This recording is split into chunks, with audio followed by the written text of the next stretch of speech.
DB হেফাজতে থাকা অবস্থায় কর্মসূচি প্রত্যাহারের ঘোষণা দেয়া ভিডিও স্টেটমেন্টটি প্রত্যাখ্যান করেছেন বৈষম্য বিরোধী আন্দোলনের ৬ সমন্বয়ক। ডিবি কার্যালয় থেকে ছাড়া পেয়ে যৌথ বিবৃতিতে কথা জানিয়েছেন তারা। একই সাথে চলমান আন্দোলন অব্যাহত রাখারও কথা জানিয়েছেন।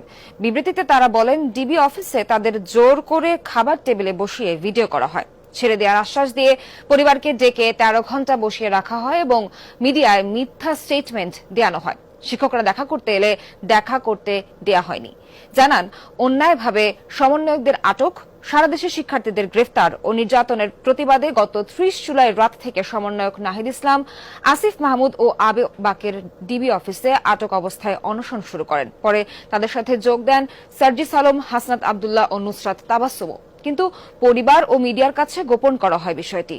প্রায় ৩২ ঘণ্টারও অধিক সময় অনশনের পরে ডিবি প্রধান ৬ সমন্বয়ককে মুক্তির চূড়ান্ত সিদ্ধান্ত দিলে অনশন ভাঙা হয়।